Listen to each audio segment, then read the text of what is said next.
You're watching ABC4 News. And welcome back. Congress is racing to pass the National Defense Authorization Act before Christmas. Lawmakers releasing the legislative text off the bill late Tuesday, which included a measure to end the military's vaccine mandate.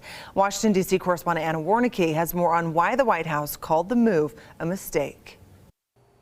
Good evening. The White House and Pentagon have both been vocally opposed to removing the military's COVID-19 vaccine mandate, saying it's a matter of military readiness. Republicans and Democrats say they've reached a deal on the $858 billion National Defense Authorization Act. This NDAA is not getting dragged down by unrelated liberal nonsense. Good, smart policies were kept in. Republicans praise the deal, which authorizes defense spending, a 4.6% pay raise for service members, and also ends the Pentagon's policy that requires troops to get the COVID-19 vaccine. That's an unbelievable win for our military men and women. Florida Senator Rick Scott was part of a group of Republican senators threatening to vote against the NDAA if the requirement stayed in place. You know, at the end of the day, it's compromised. New York Democratic Senator Kirsten Gillibrand says while it's not what Democrats wanted, ending the military's COVID-19 mandate was the only way to ensure the defense bill would pass. We believe that it is a mistake. But White House Press Secretary Karine Jean-Pierre says President Biden remains opposed to ending the mandate and wouldn't say if he would sign the compromise legislation. What the president's going to do is he's going to judge this piece of legislation, this bill, on its entirety. The House is expected to vote on the bill Thursday, and then it needs to get the Senate's approval before it heads to the president's desk. For now, in Washington, I'm Anna Warnicki. Back to you. All right, thank you, Anna. Well, an electric company in North Carolina spent the day restoring power to the tens of thousands of people impacted by an attack on a power station. Here's a look at the outage map coming shortly there that shows that customers in Moore County are finally back with power again tonight. Police found shell casings at the power station showing somebody fired shots at it. Investigators now worried about copycat crimes. They have not released a motive to it all at this point. Every investigator working on this case, state, local, and federal, know what you want, and that's answers. We want to know who and why. We are committed to getting you these answers. Authorities are now offering a $75,000 award for information leading to the arrest of whoever is responsible for the attack.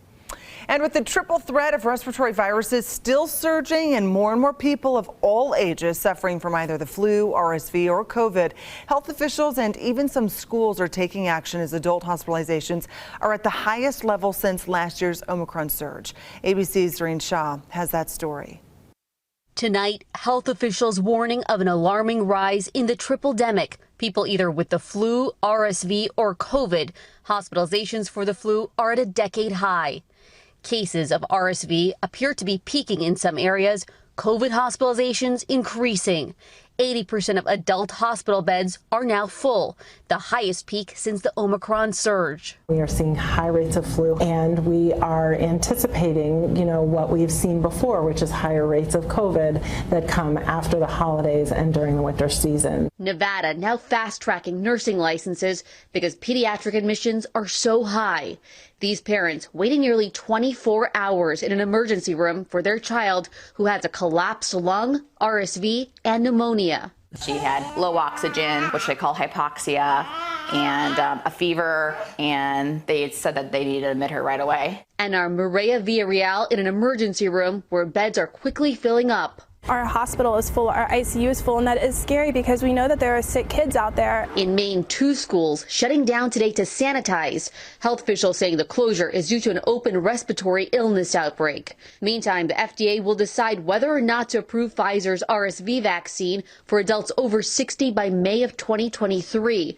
The company saying the vaccine is roughly 86% effective at preventing severe illness in adults over 60, according to a late-stage trial. The CDC says Americans should consider masking and be up to date with flu and COVID vaccinations. Zorin Shah, ABC News, Los Angeles.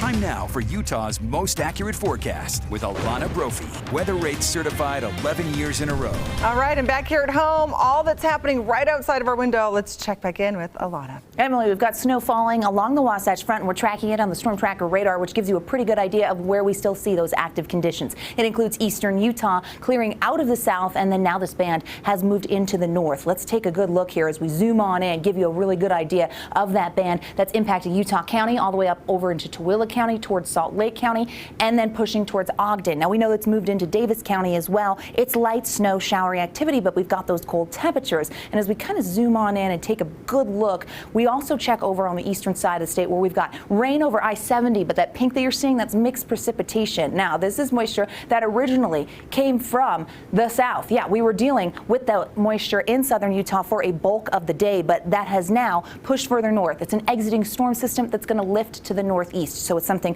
we have to be prepared for. Taking a look at our snow totals, we saw them in southern Utah, areas that don't typically see snow. As we look at some of those, we know these numbers are going to continue to grow, especially in the northern portion of the state. 3.3 inches at Bryce Canyon. Beaver picking up 2 inches on I-15. Manti getting to Spanish Fork, already picking up 2, still snowing in Utah County, where Provo has picked up 1.5 inches. Now we know Salt Lake going to be in that mix, as we've seen snow accumulating right here at the ABC4 studios, and it continues for the next several hours, so something we're keeping a very close eye on. Why is this happening? Well, it's a good question. It's an upper level low that actually was dictating the weather story for quite some time in the last couple of days, continuing to track inland, pulling that moisture with its counterclockwise flow into the Beehive State, which is why we saw the rain down there in southern Utah and snow in other locations. Tonight, those temperatures dropping really allow for that moisture to be strictly snow all the way up along the Wasatch Front. Now, this won't be around for commute time, but with the snow and fresh snow, we are looking at patchy fog